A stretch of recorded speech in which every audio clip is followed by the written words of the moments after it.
Hey everyone, welcome back to the channel and to Speaking Saturday. So we've got a brand new set of questions, and without further ado, let's get started. Part 1. What makes you laugh? So almost everything can make me laugh. I am very I am a positive person, but I'm also very easy to I laugh when I tell my own stories, so you can understand. I go online, for example, I might see, something funny that somebody posted, or I might, see a meme or a video. There are so many avenues for humor online, not just online, even situations like maybe when I go outside and I see a dog or a cat and they do something funny, maybe. So I find humor in a lot of situations in life. I find humor in my own life. When I do something silly, even if I do something like I mess up, I'll still find a way to, laugh at myself. So, yeah. Is humor important in your country? I don't know about important. It's of course popular, but I don't know if people place an importance on being a funny person. Actually, I don't think it's important. The kind of qualities that people expect other people to have or want for themselves tend to rather be things like, being hardworking, being good at academics, or having a great job, etc. So, humor or developing a funny personality or something like that isn't really something that people care too much about. But I also know that there are many stand-up comedians and there are many TV shows that these comedians make. So those kinds of things are popular, but people don't really care to develop a humorous personality. That's not really a priority. Are people in your country emotional? Oh, yeah, definitely. This is something I always say. This is a country that's super emotional. It's a country of feelers, not thinkers. And there are some, countries where there's a very popular, it's a quote in another language, so I won't repeat that here, but there are some countries which are like, oh, we're the land of, thinkers and poets. Well, it rhymes in the other language, not in English. But anyway, there are, of course, I think this is the thing for a lot of Latin countries, a lot of South Asian countries.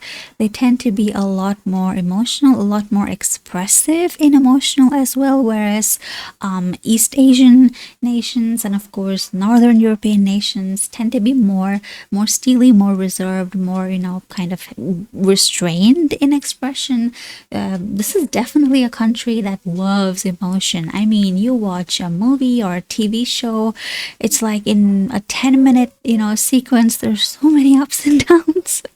That is kind of crazy. In fact, if you go online, you'll find all these edits that people make, and there's this one video that I remember that somebody had made many years ago. They recorded a TV serial that was really popular here, and it was like all full of really crazy music and the zooming in and zooming out of the woman's shocked face, and then somebody was trying to hit someone else, and oh my god, it was so over the top. But yeah, I think that accurately describes just how emotional people tend to be. Have you ever felt bored, embarrassed, annoyed? Well, that's kind of a no-brainer, isn't it? Is there anybody on earth who has never felt bored or embarrassed? So I don't get what the point is here, because there's probably more situations than I can even remember that these three emotions or feelings are pretty much common. Nowadays I try, especially the last part, I try to not get annoyed too often. Like when I was younger, I was a lot more easy to annoy, easy to irritate and frustrate. But now I'm trying to, develop better coping skills. So I try not to get annoyed too much if I can control that, which most of the times I tend to be able to control myself. But yeah, generally though, I don't actually feel bored a lot, because of course you have so many tools, right? You can't get bored. There are so many things to do. There's your own work, there's videos you can watch, there's people's unhinged tweets that you can read. There's so much to do on the internet, you never get bored. Okay, So now we'll go on to part 2. Describe an indoor or outdoor place where it is easy for you to study. You should say where it is, what is it like, when do you go there, and explain why you like to study in this place.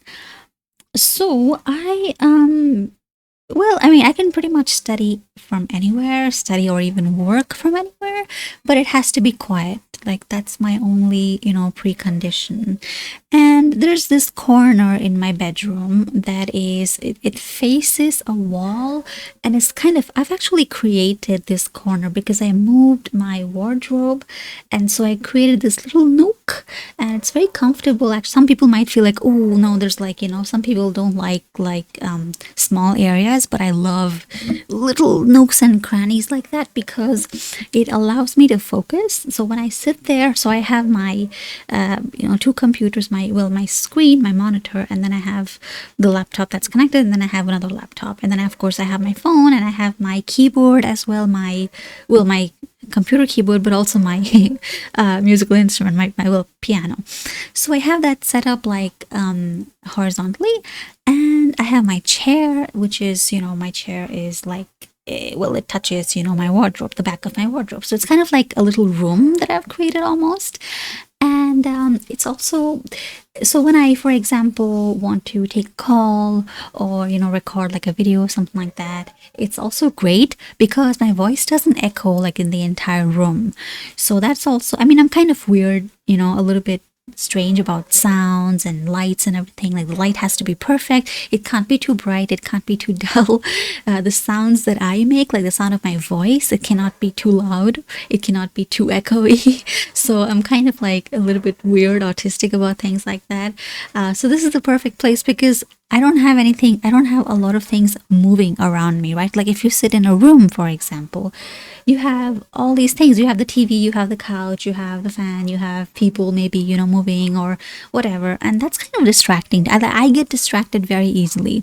I get annoyed very easily as well. So I like being there because I have the door and it's closed, and so nothing moves, right? There's nothing that will distract me. And so I can really just focus on whatever it is that I'm trying to do.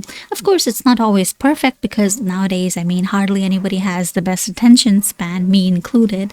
So I do, get sidetracked from time to time, but it's great. I'm practically always here. In fact, I'm here right now. And I really only leave this place to eat or to sleep or, to go outside and buy stuff like groceries and stuff like that. So yeah, practically, because again, I work from home, so I'm pretty much always here. And again, the computer area that I'm talking about it's not just for work, it's also for entertainment and studying and everything. So yeah. Then we go on to part 3. Your first question: do you like to learn on your own or with others? Oh, this is something that I really need to think about because, I really enjoy doing courses, but I don't enjoy hearing the sounds of other people, like other people talking and asking questions that are, silly. I hate to say it, but and I am doing courses at the moment, so I know what I'm talking about. Like you have, in any group, you have students, especially if these are group lessons, you have students that are stronger, you have students that are weaker, right? Now, I personally, when I teach as a teacher, I prefer really small groups, like 2 or 3 people, because that way I can pay attention to every student and I can make the right kind of group, right? I don't like it when there's a weak student and there's a strong student because it's not fair to either student. But in group classes, like what most universities and schools are like, you don't really have that option, of course. You just have to deal with it as a student. So that's annoying. That's really irritating to me. And I might just be somebody who gets more irritated than other people. But then I also enjoy assignments and, presentations and things like that. So it depends. And I also enjoy it, like, when we have to work on something and then the teacher gives you feedback on that. So I like those aspects. But generally, I would say, honestly, most of my learning actually happens alone. Like, I've tried to set up, study sessions with friends, and it's always a disaster because what happens is I end up yapping all the time and I don't really get to study. So and so, yeah, I've learned the hard way that it's best if I study alone. What's the difference between learning face to face with teachers and learning by yourself? The thing is, for somebody like me, I have attention problems and I also have discipline problems. I'll be honest with you, I'm not the most disciplined person out there. So if I have a teacher, then I can remain motivated. I can remain disciplined. More importantly, I can remain disciplined because the teacher expects me to answer questions, to do classwork, to do homework, to take an exam. And that kind of stress is actually good for people like me. If I study alone, what happens is there's zero discipline. Like just today, I read 60 pages of a book, but I hadn't even touched the book since December last year when I started reading it. So when I want to do something, I can do it. But then when I don't want to do something, I forget about it entirely. So I have no concept of time, of discipline, and things like that. So that's a problem, studying by yourself. But if you have a teacher, then you are expected to do something. Also, of course, you pay for that, right? So then you're more motivated, you're more disciplined, you naturally are going to work much harder than you would if you were just studying alone. Do most people like to study in a noisy place? I would say, my first reaction would, of course, be, of course not. But then, you know what? I've actually noticed that a lot of people, at least a lot of people here, they really don't mind noise. In fact, I think they seem to like noise because otherwise, why would they be so noisy? I'm the kind of person that I need complete silence or I need my favorite music playing. I just cannot tolerate even low-level noise, like just people chattering in the background. Like it really, really grates on my nerves. I'm not even overreacting. It really does. I get irrationally angry. So, most people probably are okay with some level of, like, they tolerate it just fine, but I cannot. I just don't really have that ability to tolerate. But if you mean like worldwide, probably not. Most people would still prefer to study like, in a library or some kind of relatively quiet environment. What are the advantages and disadvantages of studying with other people? Well, of course, one advantage is that they keep you on track, right? You are motivated. Also, there's a bit of competition.